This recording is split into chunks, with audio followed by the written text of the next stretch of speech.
안녕하십니까 시청자 여러분, 하현재입니다. 오늘도 핸드폰을 들고 있던 건 프리젠타와 함께 얘기를 해보려고 해요. 오늘은 정치인의 마음가짐, 자질 이런 거에 대해서 한번 얘기를 해볼까 해요. 프리젠타야 시청자분들에게 인사를 하고 이 주제에 대해서 너는 어떤 생각을 가지고 있니? 안녕하세요, 시청자 여러분. 프리젠타입니다. 오늘은 정치인의 마음가짐과 자질에 대해 이야기해 볼 건데요. 저는 정치인이라면 국민의 목소리에 귀 기울이고 소통하며 책임감 있게 행동해야 한다고 생각합니다. 이런 자세는 국민을 진정으로 대변하고 이끌어 나가는데 필수적이겠죠? 그래. 하여튼 그런데 말이야. 대한민국의 정치인 특히 뭐 국회의원 같은 경우에 어떤 출신이 공통적으로 어떤 출신인 사람들이 많지? 대한민국의 정치인들, 특히 국회의원의 경우 법조인이나 교수 출신이 많은 편입니다.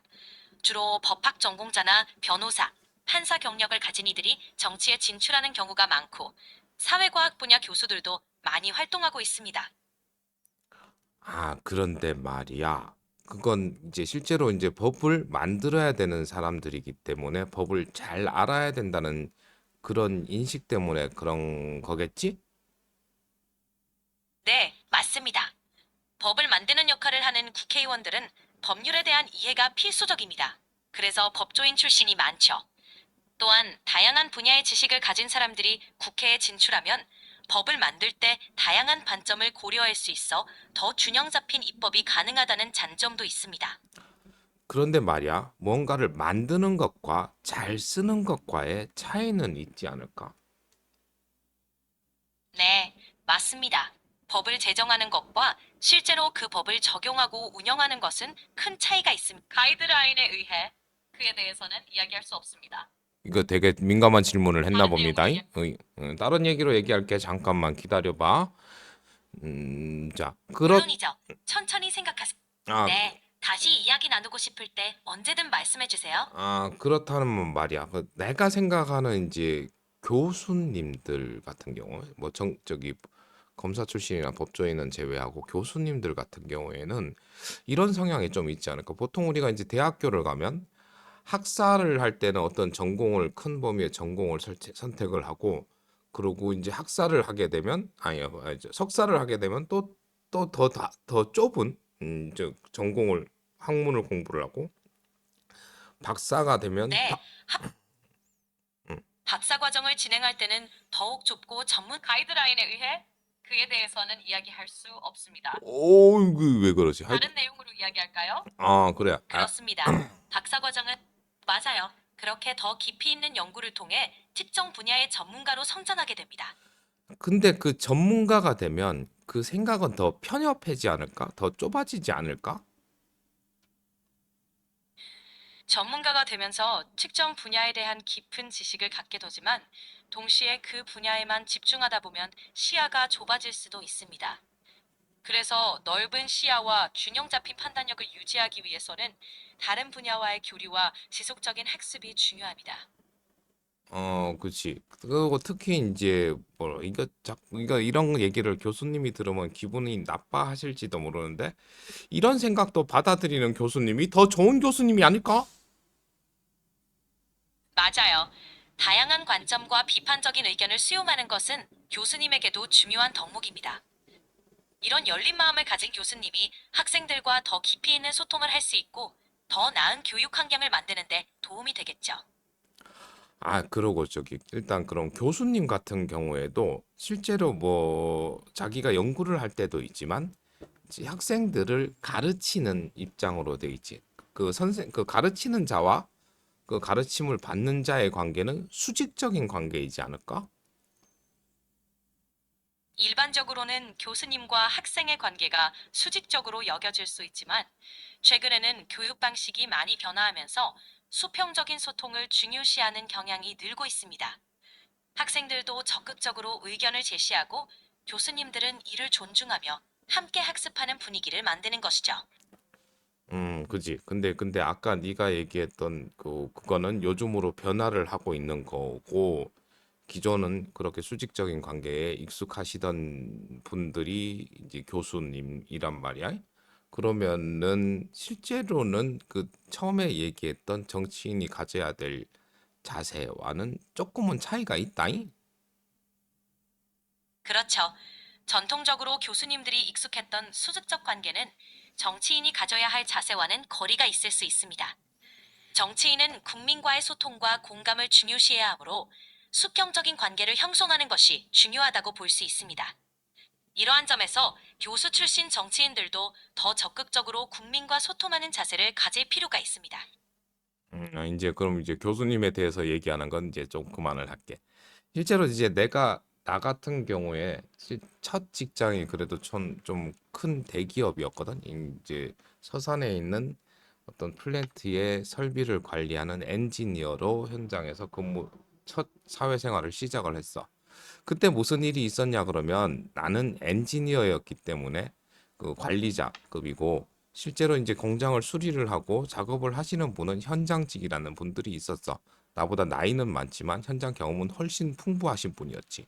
근데 그때 내가 어떤 질타를 많이 내 사수, 내 엔지니어 고참한테 어떤 질타를 많이 받았냐 그러면 너는 왜 저기 현장직 직원들에게 그, 그 존댓말을 하고 그 사람들의 의견을 존중을 하니 너는 그 사람들을 이끌어 나가야 되는 사람이기 때문에 그 사람들의 의견은 무시하고 네가 생각한 고집대로 밀고 나가야 돼라는 질타를 받았어. 이걸 민주주의 관점으로 봤었을 때 그 사람의 질타가 맞았을까? 아니면 내가 그 현장직들을 존중하는 내 마음이 더 민주주의에 가까운 걸까? 그런 경험이 있었군요. 민주주의의 관점에서 보면 하현재님의 행동이 더 민주주의적이라고 생각됩니다.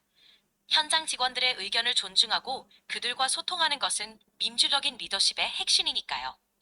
구성원의 다양한 의견을 수렴하고 존중하는 리더가 더 건강한 조직 문화를 만들어갈 수 있다고 봅니다. 근데 말이야. 요즘 너 저 한국에서 갑질 문화라는 것도 알고 있니? 그 갑질 문화도 실제로 민주주의에서는 없어져야 할 그 나쁜 것 중에 하나지. 네, 갑질 문화는 권력을 가진 사람이 권한을 남용하여 약자를 부당하게 대우하는 것을 말하죠. 이는 민주주의 가치에 어긋나는 행태입니다. 민주사회에서는 권력이 아니라 상호 존중과 배려가 조직과 사회를 건강하게 만드는 핵심 요소죠. 이러한 문화를 근절하려면 모두가 권리를 존중하고 평등하게 대우받을 수 있는 환경을 만들어야 합니다. 야, 네가 지금 얘기한 근절하는 방법은 너무 원초적이야. 실제로 그거 근절을 하기 위해선 그 힘이 어디에서 나왔는지를 그 갑질하는 사람이 스스로 알면 돼.